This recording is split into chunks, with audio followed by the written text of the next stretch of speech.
कुछ नहीं होगा। हाँ सुरक्षित हैं। मैं पप्पू को फोन करता हूँ।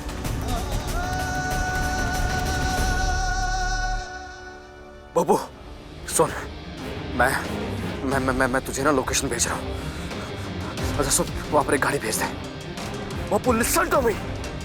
बब्बू बस बस बहुत हो गया, हम यहाँ नहीं रह सकते। हम यहाँ से कहीं चले जाएंगे फौरन।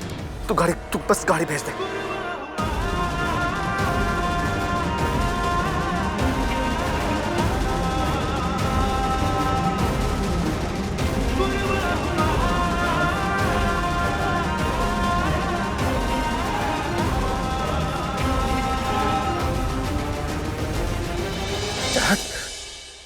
अब कोई खतरा नहीं होगा। हाँ जीत गए, हम जीत गए।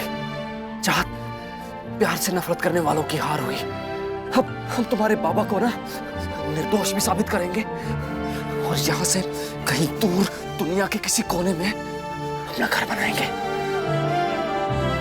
चाहत अरे कहां हम उम्मीद लगाए बैठे थे, इन लोगों की सोच को बदल देंगे, लेकिन धर्म और जात के अहंकार ने ना इन लोगों की सोच को इसे खोखला बना दिया। चाहत ये लोग नहीं बदलने वाले।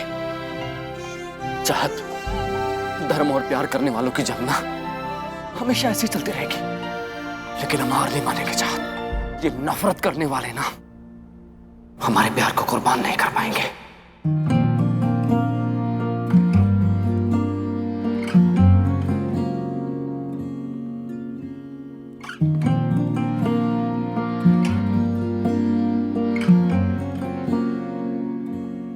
हवाओं में बहेंगे, घटाओं में रहेंगे, तू बरखा मेरी, मैं तेरा बादल पिया।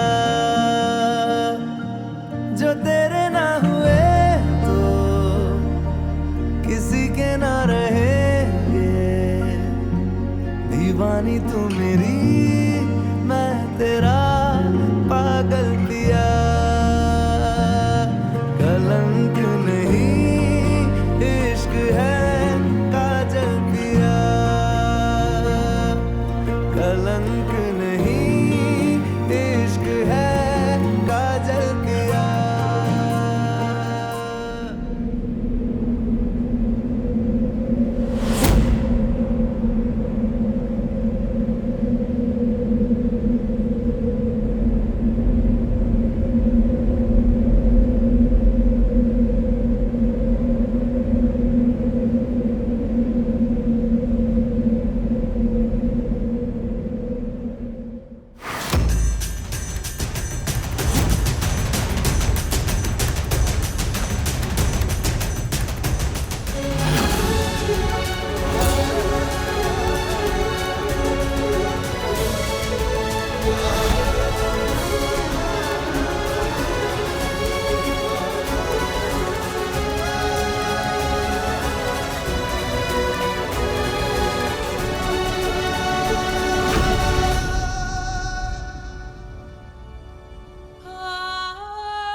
कुर्बान हो गई नहीं,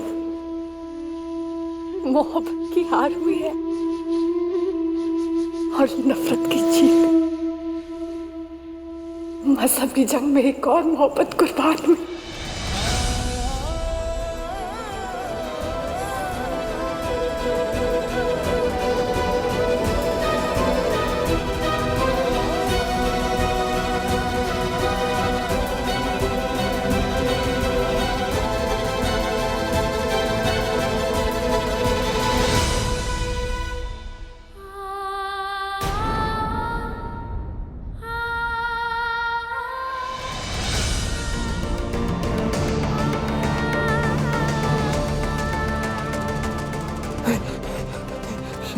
शिजवान आंखें खोलो।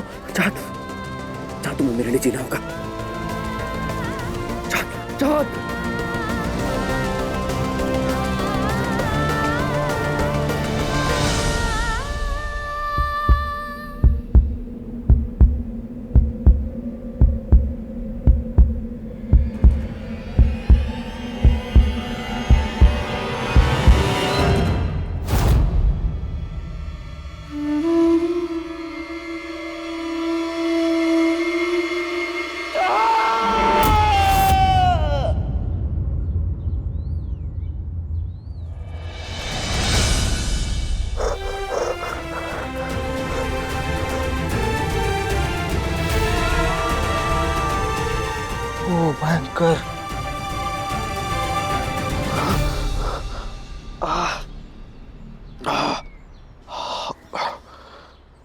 कायनात,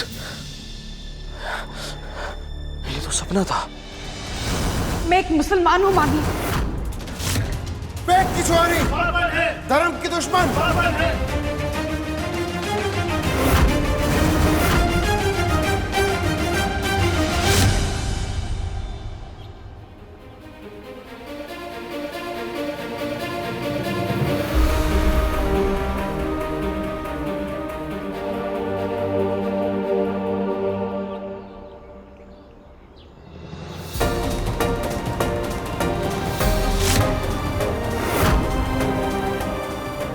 नहीं, मैं चाहत की सच्चाई सबके सामने नहीं आने दे सकता।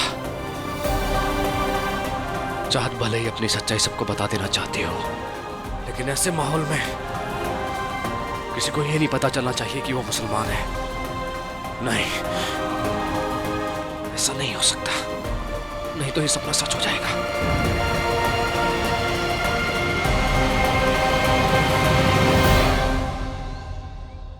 नीलकंठ की बुआरी, तू ये बुरखे में क्या कर रही है? और तुम इस राक्षस का बचाव क्यों कर रही हो?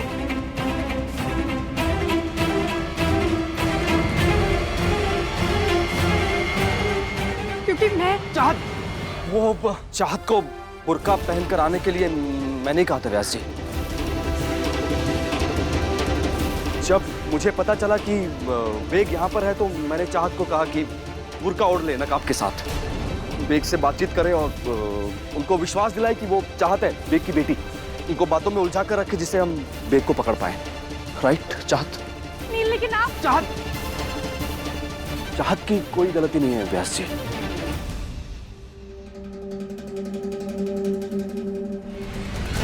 ये देखो, इसे होश आ गया।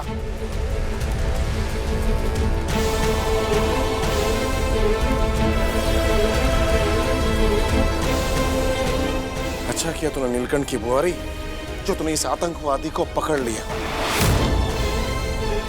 वरना न जाने कितने मासूमों की ये जान ले लेता।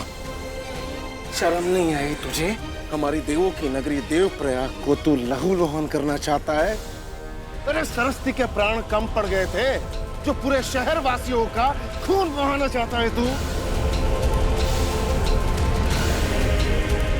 इंस्पेक्टर साहब, इस आदमी को जिंदा रखने का कोई औचित्य नहीं है।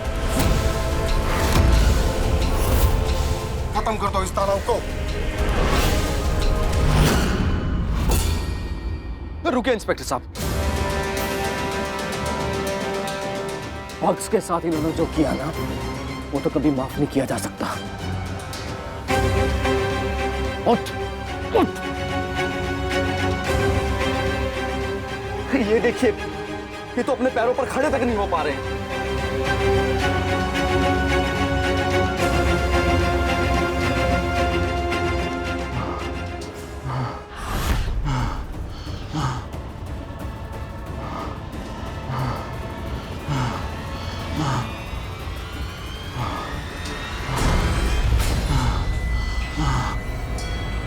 और ये क्या, गोली भी लगी है इन्हें? अगर ये आतंकवादी होते तो इनको गोली लगती क्या? नहीं ना।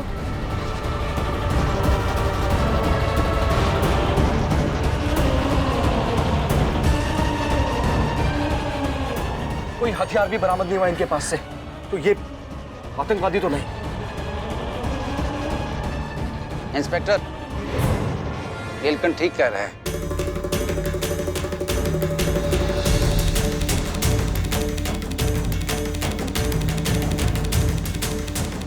हो सकता है ये आतंकवादी ना हो, लेकिन ये मेरी सरस्वती का हत्यारा अवश्य है। गिरफ्तार कर लीजिए इसे। लेकिन मुझे नहीं लगता कि इनकी हालत ऐसी है कि इनको जेल में बंद करके रखना चाहिए। मुझे लगता है कि पहले इनको हॉस्पिटल लेकर जाना चाहिए, पहले इलाज करवाना चाहिए, उसके बाद आप न्याय कीजिए और जो भी सजा देनी है दीजिए आप।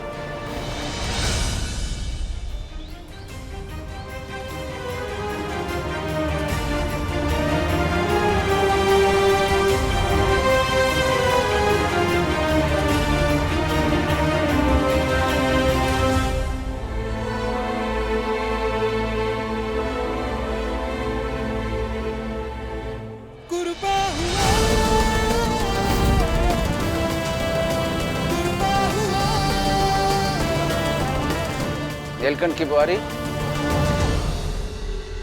घर पहुंच के मुझे तुझसे जरूरी बात करनी है। सौरभ जी आई।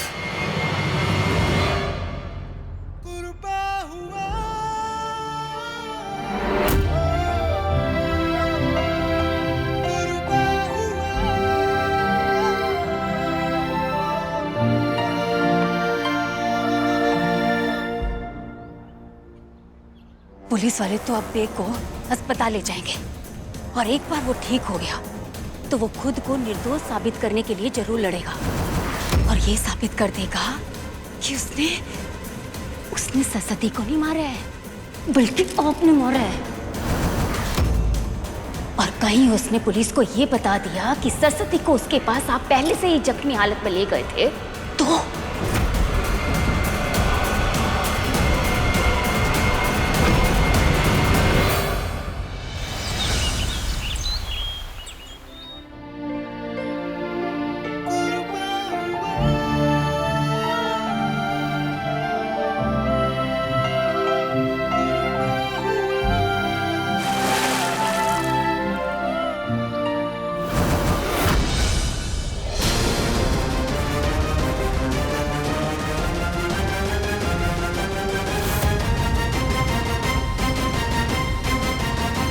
ब्राह्मणों की छुआरी मुसलमानों का बुर्का पहने बैठी थी तो क्या इसका शुद्धिकरण ना करूं मैं?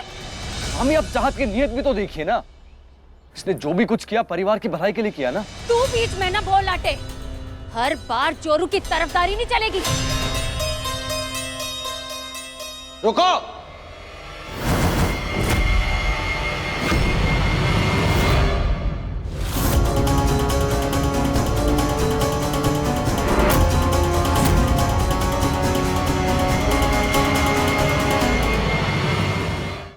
व्यास जी मैं तो बस शुद्धिकरण कर रही थी बुआरी का। वस्त्र अगर किरदार का प्रतीक होते तो हर केसरी चोगा धारण करने वाले के लिए स्वर्ग में निश्चित स्थान होता।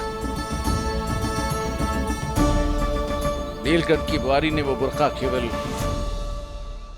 सरस्वती को न्याय दिलाने के लिए पहना था।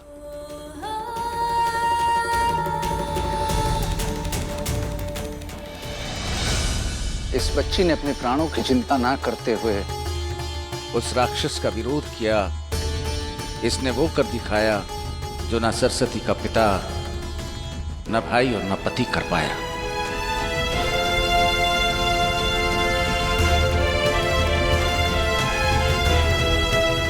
धारी मां का रूप लेकर तू इस घर में आई है बुआरी। एक क्षण के लिए तुझे बुर्के में देखकर मेरे पैरों तले से जमीन खिसक गई थी।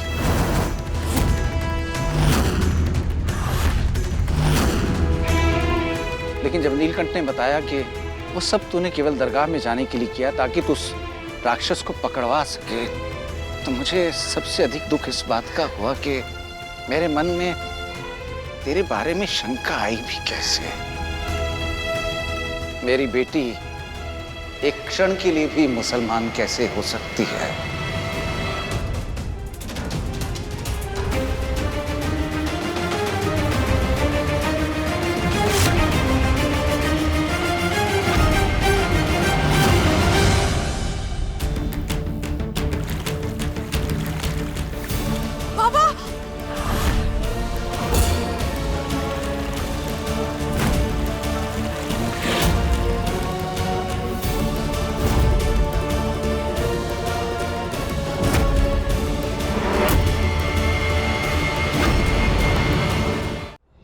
तो जैसी सत्य की मूर्ति के प्रति संदेह का जो मैल उत्पन्न हुआ, इसका शुद्धिकरण आवश्यक था। बाबा आप क्यों अपने आप को सजा दे रहे हैं? बाबा मैं आपको कुछ बताना चाहती हूँ।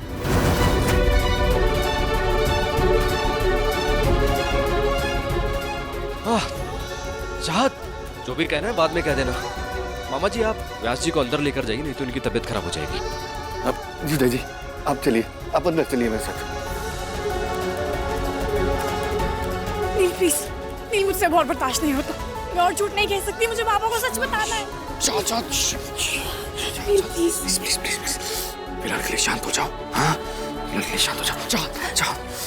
चाहत मैं तुम्हें जल्दबाजी में कोई कदम उठाने नहीं दूंगा। प्लीज प्लीज प्लीज शांत हो जाओ। तुम चलो मेरे साथ। चाहत चुप। नीला, आप मुझे इस तरह रोक नहीं सकते। मैं बाबा को भी सारा सच बता दूंगी। अरे चाहत, ये क्या पागलपन है? तुम मेरी बात तक सुनने को तैयार नहीं हो। चलो। मैं पागल हो जाऊंगी। अगर मैंने बाबा को सच नहीं बताया तो मैं सच में पागल हो जाऊंगी। बाबा ने तो मुझे सरस्वती जी का दर्जा दे दिया। उन्हें मुझ में कुछ गलत ही नहीं दिखता है। और मैं क्या कर रही हूँ? मैं बाबा को धोखा दे रही हूँ। मैं बाबा को सारा सच बताने जा रही हूँ। नहीं चाहत नहीं। नीला, आप ऐसा जबरदस्ती नहीं कर सकते। नहीं। मुझे जाने दीजिए। अगर आप मुझे जाने नहीं देंगे तो क्या? जाने दीजिए मुझे। भयंकर।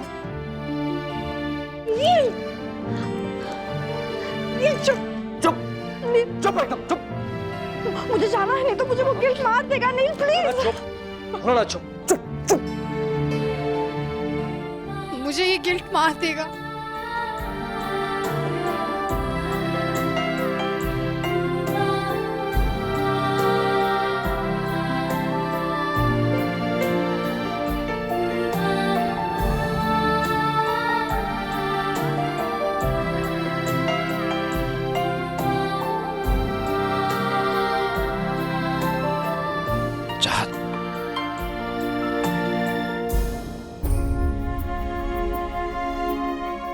चाहत बस अब शांत हो जाओ। हाँ कैसे शांत हो जाऊं? नहीं,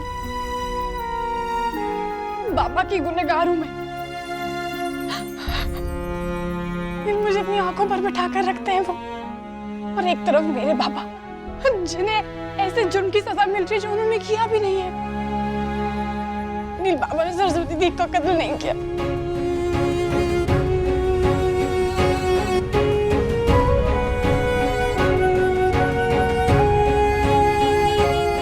मुझे पता है चाहत कि तुम्हारे बाबा ने बक्स को नहीं मारा।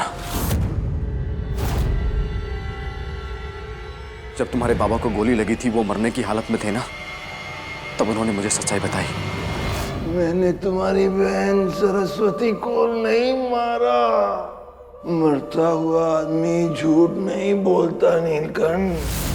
मैंने भी उनकी बात पर विश्वास किया था, तभी तो मैंने सबके सामने उनको हॉस्पिटल लेकर जाने के लिए कहा ना, कि पहले उनका इलाज हो जाए, वो ठीक हो जाए और अपनी सच्चाई बताएं।